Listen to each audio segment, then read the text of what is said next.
Body shaming உங்களை ஒருத்தர் பண்ணுறாங்க அப்படின்னா அந்த இடத்துல நீங்கள் ரெண்டு விதமாக அதை பார்க்க முடியும்.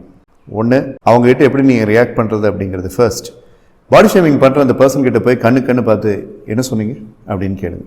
ஃபர்ஸ்ட், மறுபடியும் சொல்லுங்கள் அப்படின்னு சொல்லி. ஃபேமிலியிலே அது நடக்கும். ஒரு அத்தை, ஒரு மாமா, ஒரு சித்தப்பா அவங்களுடைய நெஃப்யூ நீஸை பார்த்து என்ன இவ்வளோ ஒல்லியாக இருக்க, பாடி ஷேமிங் தான் அது. என்ன இப்படி கருத்து போயிருக்கு, அது பாடி ஷேமிங் தான். ஒர்க் பிளேஸில், ஸ்கூலில், காலேஜில் அப்படின்ட்டு அவனுடைய முகமும் பார் அப்படின்ட்டு இதெல்லாமே பாடி ஷேமிங் தான். இந்த பாடி ஷேமிங் பண்ணுற அந்த பர்சனை போய் கான்ஃபிடன்ட் பண்ணுறதுங்கிறது ஒரு இன்ட்ரெஸ்டான reaction. Can you say that again அப்படின்னு கேட்குறது. கண்ணு பார்த்து can you say that again அப்படிங்கும்போது ஆமாடா நீ குண்டு அப்படின்னு சொல்கிற தைரியம் ஒருத்தனுக்கும் இருக்காது. அதனால் நான் ட்ரை பண்ணி பாருங்கள். அந்த இடத்துல நீங்கள் அப்படி பண்ணும்போது என்னன்னு சொல்லி கேட்டால் கண்ணு பார்த்துட்டு என்ன சொன்னீங்க அப்படின்ட்டு தமிழ்லையோ இல்லாட்டி can you repeat it, what did you say. அந்த வாட் டிட் யூ சேல ஒரு வாரியர் பாடி லாங்குவேஜ் கொண்டு வாங்க. வாட் டிட் யூ சே அப்படின்ட்டு ஒரு லைட்டான ஒரு கிரிம்னஸ் ஃபேஸில் இருக்கிற மாதிரி நீங்கள் கொண்டு வாங்க. அதுக்கு நீங்கள் மஸ்குலராக இருக்குங்கிற அவசியம் இல்லை. அந்த இடத்துலையே வந்துட்டு ஒரு அடி அவங்களுக்கு விழுகும். எப்படி மறுபடி சொல்லுங்கள் அப்படின்னு கேட்கும்போது அது அப்படின்னு அவங்க தயங்குவாங்க. அதுதான் உங்களுக்கு கேட்சிங் பாயிண்ட். ஓகே, நிறைய பேர் அதை பண்ண மாட்டேங்கிறாங்க. என்ன பண்ணுறாங்கன்னா ஓரமாக போய் உட்காந்து அழுகிறாங்க, இல்லை வீட்டில் போய் உட்காந்து புலம்புறாங்க, அவங்க மனசு இது பண்ணுறாங்க. அந்த இடத்துல கான்ஃபிடென்ட் பண்ணுங்கன்ற நான். பட் நிறைய வல்லுநர்கள் நான் சொன்னதுக்கு ஆப்போசிட்டாக தான் சொல்லுவாங்க. இது என்ன கிறுக்குத்தனமாக இருக்குது, இக்னோர் பண்ணிட்டு போக வேண்டியதானே. இக்னோர் பண்ணிட்டு போனால் அந்த லேம்னஸ் அப்படிங்கிறத மனசில் எப்படி வச்சுட்டு இருக்க முடியும்? அது எதுக்கு அந்த லேம்னஸ் வச்சுட்டு இருக்கும்?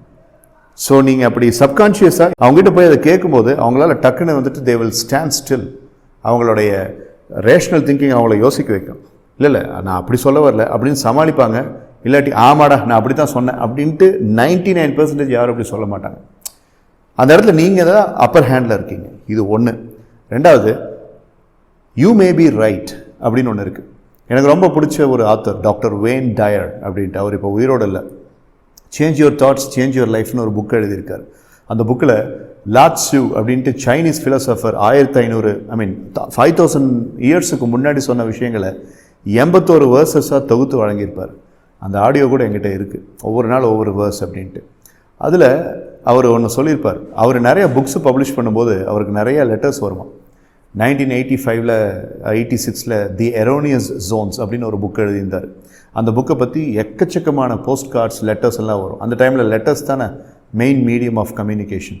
அப்போது அந்த லெட்டர்ஸ்க்கெல்லாம் அவர் பதில் எழுதுவாராம். அதில் அந்த லெட்டரை ஒன்று எடுத்து படித்து பார்த்தோம்னா, doctor Wayne Dyer, you are wonderful, you are my angel, நீங்கள் இந்த புக்கில் சொல்லியிருக்கிற விஷயம் ஃபென்டாஸ்டிக்காக இருக்குது, ரொம்ப தேங்க்ஸ் அப்படின்னு சொல்லியிருப்பாங்களாம். அவங்களுக்கு thank you, you may be right அப்படின்னு சைன் பண்ணி அனுப்புவாராம். இன்னொரு லெட்டர் எடுத்து பார்த்தா பயங்கரமாக அவரை திட்டி, உன் புக்கில் நான் ரொம்ப எதிர்பார்த்தேன், நீ என்ன இப்படிலாம் பேசியிருக்க, உனக்கு அறிவுங்கிறதே இல்லையா, ஏன் எப்படியா தான் யோசிப்பாங்களா அப்படின்ட்டுலாம் திட்டி ஒரு லெட்டர் வந்திருக்குமா. அவங்களுக்கும் அவர் பதில் எழுதுவாராம், thank you, you may be right அப்படின்ட்டு. திட்டினவனுக்கும் யூ மே பி ரைட், பாராட்டினவனுக்கும் you may be right. So இந்த இடத்துல உங்களுக்கு என்ன லாஜிக் புரியுது? இவர் எதையுமே உள்ளுக்குள்ளே எடுத்துக்கல. நம்மெல்லாம் கலோக்கியில் ஒன்று சொல்லுவோம், பர்சனலாக எடுத்துக்காதீங்க. அதை இவர் அப்ளை பண்ணியிருக்கார். நம்மெல்லாம் அதை தியரியாக சொல்லியிருக்கோம். But this man has applied. What a profound thought. குண்டாக இருக்கீங்க, ஒரு கண் இப்படி இருக்குது, ஒரு கண் இப்படி இருக்குது, என்ன முகம் இது, thank you, you may be right, அவ்வளோதான். காமெடியன்ஸ்லேயே பார்த்தீங்கன்னா சில பேர் பாடி ஷேமிங் பண்ணி காமெடி பண்ணுவாங்க. எனக்கு அது பிடிக்காது. அந்த காமெடியன்ஸோடைய பேரை இங்கே பப்ளிக் ஃபோரமில் நான் சொல்ல விரும்பல. நம்ம சினிமா காமெடியன்ஸே சில பேர் பாடி ஷேமிங் பண்ணுவாங்க. அந்த பாடி ஷேமிங் பண்ணுறப்போ அது நடிப்பாக இருந்தாலுமே அந்த ரிசீவிங் பர்சனுக்கு மனசில் எவ்வளோ உறுத்தலாக இருந்திருக்கும். நீங்கள் நிறைய பேர் அதை ஃபேஸ் பண்ணிட்டு வரீங்க. அது எல்லாத்துலேயுமே வந்துட்டு ஒரு பெஸ்ட் ரியாக்ஷன் சொல்லி கேட்டால் யூ மே பி ரைட் அப்படின்ட்டு போயிட்டே இருக்கு. ஒப்பீனியன் அப்படிங்கிறது பேர்ஸ் ஆஃப் ஐஸ் மாதிரி எல்லாத்துக்குமே ஒன்று இருக்கும். அது அவங்கவுங்களோடையது. அவங்க வந்துக்கிட்டே சொல்லும்போது அதை வந்துக்கிட்டு நீங்கள் ஏற்றுக்கணுங்கிற அவசியம் இல்லை. ஓன் தரப்பில் அது கரெக்டாக இருக்கலாம் அப்படின்ட்டு யூ மே பி ரைட் அப்படின்ட்டு போயிட்டே இருக்கு. வாட் நெக்ஸ்ட், அடுத்து என்ன பார்க்கணும் அப்படின்ட்டு, அடுத்து என்ன பண்ணலாம் அப்படின்ட்டு அங்கே ரியாக்ட் பண்ணிட்டுருக்கிறது யூ மே பி ரைட்டுங்கிற ஸ்டேட்மெண்ட்டை சொல்லிட்டு நகர்ந்துக்கிட்டு அடுத்து என்ன செய்யணுன்ட்டு போயிட்டே இருக்கு. இது இன்னொரு ரகம். லாஸ்ட்டாக நான் சொல்கிறது என்னென்னு சொல்லி கேட்டால், convert your weaknesses into strengths. நீங்கள் குண்டாக இருக்கீங்களா, அதுக்கான முயற்சிகள் எடுக்கிறீங்களா, டயட்டில் இருந்து ஒர்க் அவுட்லாம் பண்ணி நீங்கள் ஸ்ட்ரிங்க் ஆகிறதுக்கு, ட்ரிம் ஆகிறதுக்கு முயற்சி பண்ணிகிட்ருக்கீங்களா, ஃபைன்.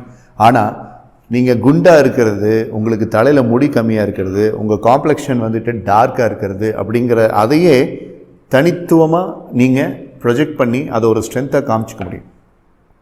நான் ரீசெண்டாக என்னுடைய ஸ்டூடெண்ட் கிட்ட கூட ஒருத்தர்கிட்ட சொன்னேன். என்னென்னா, சார் நான் ரொம்ப கருப்பாக இருக்குன்னு அவர் சொன்னார். நான் என்ன சொன்னேன் அப்படின்னா, ஓட்டோ, லீரோ இந்த பிராண்ட் ஷர்ட்ஸில் பார்த்தீங்கன்னா பிளெயினாக இந்த லைட் ப்ரௌன், லைட் ப்ளூ, அப்புறம் இந்த நேவி ப்ளூ கலர்லலாம் ஷர்ட்ஸ் இருக்கும்.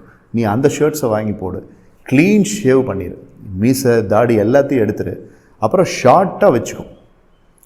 இதெல்லாம் பண்ணிவிட்டு இந்த டல்லாக லைட்டாக இருக்கிற கூலிங் கிளாஸை வாங்கி போட்டுக்கோ. அது ஒரு 600 700 வரும். ரேபேன்லாம் வேண்டாம், சாதாரணமான இதுலேயே இருக்கும் அப்படின்ட்டு. அந்த பையன் சீரியஸாக எடுத்து பண்ணார். பார்க்குறக்கு அட்டகாசமாக ஒரு மாடல் மாதிரி இருந்தார். காலேஜில் எல்லோரும் அவர் அப்ரிஷியேட் பண்ணாங்க. அதே மாதிரி பால்டு ஹெட்டாக இருக்கிறவங்களுக்கு வந்துட்டு நான் என்ன சொல்கிறதுன்னு சொல்லி கேட்டேன், ஃபேஷியல் ஹேர் வந்துச்சுன்னா ஃபேஷியல் ஹேரை ஃபுல்லாக வளர்த்துங்க, ஃபுல்லாக டான்ச்சர் அடிச்சுக்கோங்க, இல்லைன்னா இன்னும் நல்லா ஷார்ட் பண்ணிக்கோங்க. ஃபேஷியல் ஹேரை ஃபுல்லாக வளர்த்துட்டு ஷர்ட்டை வந்துட்டு ஒரு 40 சைஸில் ஷர்ட் எடுத்து கொஞ்சம் டைட்டாக போட்டுட்டு டக் பண்ணிவிட்டு ஒரு கூலர்ஸ் வாங்கி, அந்த கூலர்ஸ் வந்துட்டு நல்லா இங்கே ஃபுல்லாக அப்படி கவர் ஆகிற மாதிரி இருக்கணும். இந்த கூலர்ஸ் கிடையாது, ஃபுல் ஃபேஸ் ஸ்கேப்பை கவர் பண்ணுற மாதிரி கூலர்ஸ் போட்டுட்டு நல்ல பாயிண்ட் ஷூஸை போட்டுட்டு டக் பண்ணிவிட்டு வாங்க. பார்க்குறதுக்கு வந்துட்டு ஒரு மாதிரி பார்க்குறதுக்கு நல்லா அப்படி கம்பீரமாக இருப்பாங்க. இதெல்லாம் என்னது? டிரான்ஸ்பிளான்ட் பண்ணுறதுக்கு போய் செலவு பண்ணுறதோ இல்லை ஃபேஷியல் பண்ணிட்டு வந்துட்டு கருப்பு கலரை வெள்ளையாக்குறதோ கிடையாது. நம்மகிட்ட இருக்கிறத அந்த வீக்னஸ் அப்படியே ஸ்ட்ரென்த்தாக கன்வெர்ட் பண்ணும். ஸோ பாடி ஷேமிங் அனுபவிச்சுட்டு இருக்கிற ஆட்கள் உங்களுடைய வீக்னஸஸை ஸ்ட்ரென்த்தாக கன்வெர்ட் பண்ண முடியுமான்னு பாருங்கள். நான் அதை பண்ணிட்டு தான் இருக்கேன். என்கிட்ட நிறைய குறைகள் இருக்குது, நீங்களே பார்க்குறீங்க. But I am not projecting my weaknesses. என்கிட்ட இருக்கக்கூடிய வீக்னஸஸை நான் முடிஞ்ச அளவுக்கு ஸ்ட்ரென்த்தாக நான் கன்வெர்ட் பண்ணி காமிக்க முயற்சி பண்ணுவேன். ஆனால் அந்த ப்ரொஜெக்ஷன்லேயும் எனக்கு வந்து கிரிட்டிக்ஸ் அப்படிங்கிறது தான் வந்துச்சுன்னா அது ஏன் தப்பு இல்லை, பார்க்குறவங்க கண்ணில் தப்பு இருக்குது. அப்படி பார்க்குறவங்க வந்துக்கிட்டு மார்க்கண்டேயன் ஒன்றும் கிடையாது, இல்லை உலக அழகிகள் ஒன்றும் கிடையாது. எல்லாருக்கிட்டையுமே எல்லா குறைகளும் இருக்கத்தான் செய்யும். So try to convert your weaknesses into strengths. உங்களுக்கு நீங்கள் அழகாக தெரியுறீங்களா மட்டும்தான் முக்கியம். ஸோ இந்த மாதிரி டெக்னிக்ஸை ஃபாலோ பண்ணுங்கள். ரெண்டாவது, பாடி ஷேமிங் அப்படின்ட்டு இக்னோர் பண்ணுங்கன்னு சொல்கிற ஸ்கூல் ஆஃப் தாட்லேருந்து மாறுபடுறவனா, don't ignore, go on confident. உங்களுடைய உடல் அமைப்பை வந்துட்டு கமெண்ட் பண்ணுறதுக்கு எவனுக்கும் உரிமை கிடையாது. ஸோ அந்த இடத்துல போய் நீங்கள் கான்ஃபிடென்ட் பண்ணுங்கள். அப்படி கான்ஃபிடென்ட் பண்ணி அந்த கொஷினை மட்டும் கேளுங்கன்ற நான் கேட்டுட்டு, ரொம்ப கேட்க முடியாத ஆளுகிட்ட நான் சொன்ன இந்த யூ மே பி ரைட், இப்போ சோஷியல் மீடியாவில் கமெண்ட் வருது, யூ மே பி ரைட் அப்படின்னு போயிட்டே இருங்க. ஆனால் நேரில் பார்க்க முடிச்சு அப்படின்னம்னா நான் சொன்ன ஃபஸ்ட்டு டெக்னிக்கை ஃபாலோ பண்ணுங்கள். ஸோ இந்த 3 டெக்னிக்ஸை ஃபாலோ பண்ணுங்கள். மறுபடியும் உங்களுடைய ஞாபகத்துக்கு சொல்லிடுறேன். Number 1, basically confident and ask them, come again, can you say that again. Number 2, if it is distance and if it is through digital response, say you may be right, thank you, what next? And number 3, try to convert your weaknesses into strengths. Your life, live on your terms. Don't flex your life for anybody on the planet. Simple. This is the answer. Thank you.